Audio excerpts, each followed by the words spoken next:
Welcome to part 2 of our Hampi series. In the last episode, we discussed the magnificent Virupaksha temple and its amazing facts. Let's continue our Hampi journey.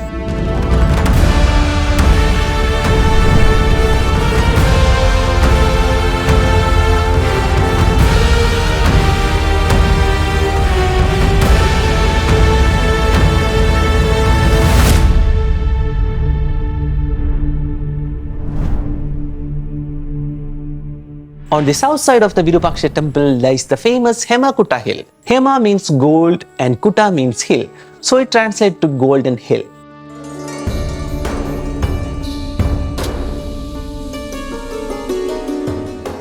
According to history, on the auspicious occasion of the marriage of Bhagwan Shiva and Devi Parvati, all the Devatas showered gold from the sky over the newlyweds, covering the hill in gold and making it shine.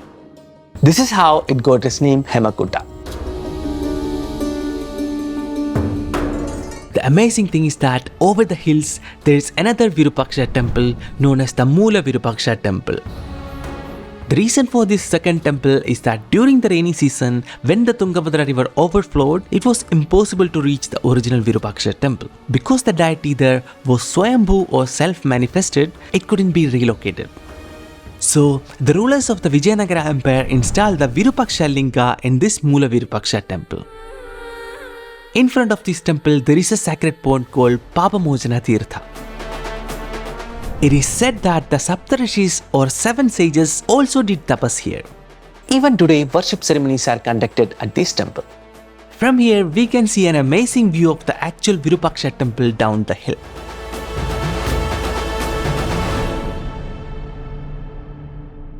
Nearby is the famous Idagunji Mahaganapati temple. The Vigraha here is known as Kadale Kallu Ganesha or Peanut Ganesha because its bulging shape resembles a peanut. Kadalakai means peanut in Kannada.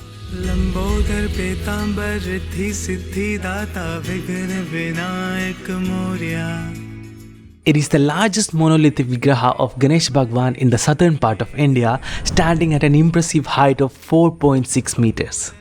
Around the Vigraha, there is a Pradakshina path or circumambulation path for devotees. In front of the Garbhagriha or Sanctum Sanctorium, there is a spacious assembly hall. No puja rituals are happening in this temple due to the damage to the deity by the Deccan Sultanates. Nearby, there is another Ganesha Bhagwan temple called Sasivekalu Ganesha temple. Sasivekalu means mustard seed in Kannada. It got its name because in 1506, a mustard seed trader named Chandragiri used to sell mustard here. One day, he made an unbelievable profit from his sales. With that money and guidance from the king, he built this temple. The amazing feature of this Vigraha is that when viewed from the front, we can only see God Ganesha sitting in the Ardha Padmasana posture. But when viewed from rear, we can see God Ganesha sitting on the lap of Ma Parvati.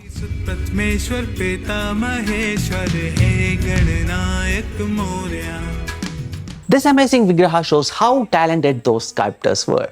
Next to the temple, there is another temple dedicated to God Vishnu. In fact, we can see the actual footprints of Mahavishnu in this temple. Apart from these temples, there are more than 30 temples on Hemakutta hill, including the Prasanna Anjaneya temple, an ancient Shiva temple, the Sri Gayatri Pida Mahasthana, and some ancient Jain temples as well.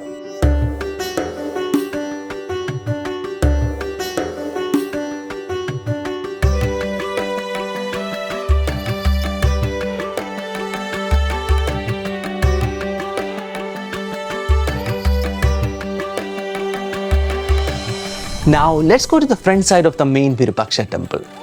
Directly opposite the Virupaksha temple at the other end of the Hampi Bazaar, there is an unbelievable Nandi Bhagwan monolithic murti, locally known as Eduru Basavanna.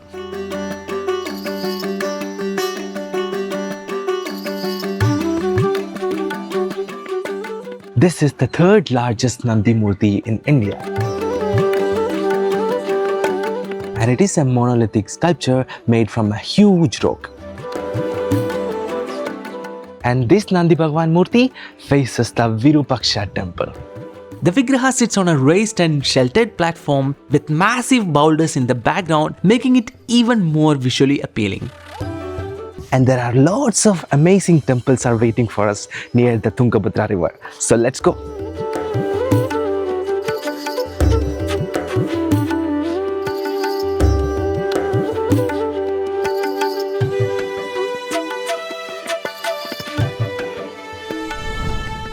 This pathway is called Kambabuba pathway. It's a 2-kilometer trek connecting the Hampi Bazaar and the Vithala temple.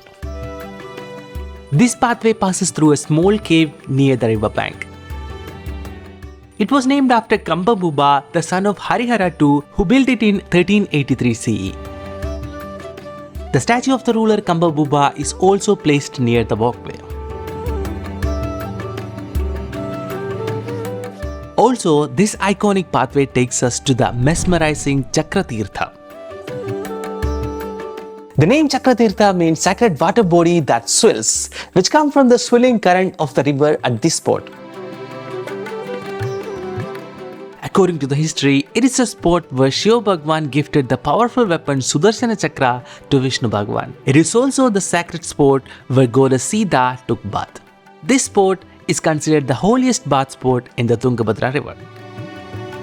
At this area, the river gets narrower and changes its direction along the valley.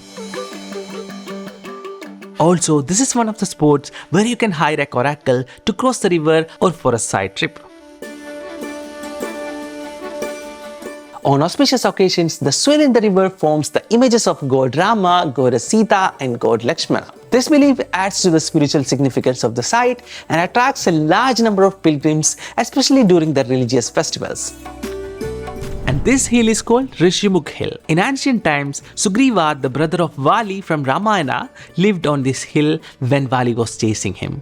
Vali couldn't enter this mountain because of a curse by Mata Grishi that if Vali climbed the hill, he would die.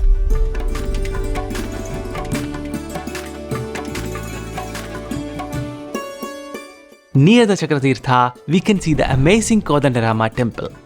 This temple marks the exact spot where Bhagwan Rama crowned Sugriva as the king of Kishkinda after defeating Vali. This event is an important part of the Ramayana, making the temple a significant site for both devotees and history enthusiasts.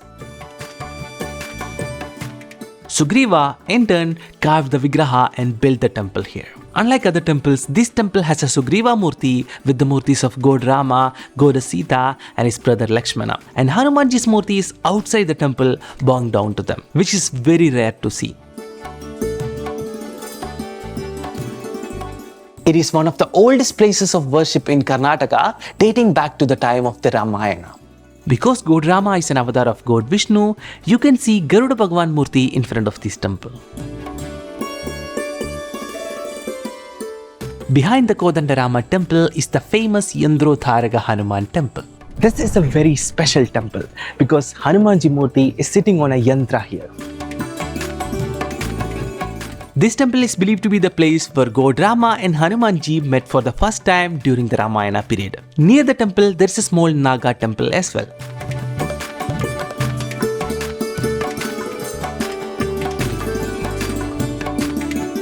If you climb a bit behind this temple, you can visit the God Venkataramana carving cave as well. Near the Yandrothara Hanuman temple, we can find two more ancient temples, the Suryanarayana temple and the Raghunanda temple. Both are dedicated to God Vishnu, but sadly they were destroyed and looted.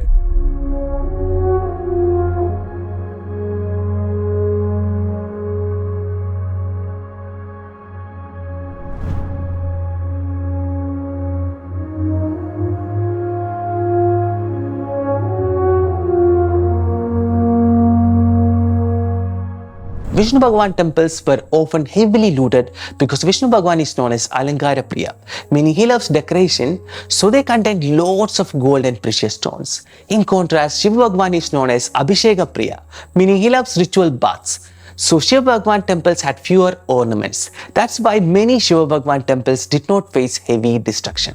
After the Deccan Sultanate attacked and massively looted Hampi, it became an abandoned city. The army of Sultanate killed many and many fled far from Hampi with their families. From 1565 to 1856, Hampi remained abandoned and the entire kingdom became a dense forest. People literally forgot about the Vijayanagara Empire. In 1855, Alexander Greenlow, a British officer and photographer, discovered the ruins of Hampi. During this period, the British were actively exploring and documenting various historical and archaeological sites across India. Ancient foreign travelers who visited Hampi during its peak documented their experiences, giving us valuable insight into the grandeur of the Vijayanagara Empire. Italian merchant and explorer Niccolo de Conte described the city's wealth, bustling market, and grand architecture in detail. Other travelers from Portugal, Persia, and Venice also wrote great things about Hampi. Their accounts, along with the inscriptions found in the city's temples, have helped us piece together the complete story of our glorious kingdom and its past. That's it for this episode of our Hampi series. There are still many more amazing temples to explore, and I'll be covering those in upcoming videos. I hope you all enjoyed this episode. See you in the next one. Hari Om Tat Sat.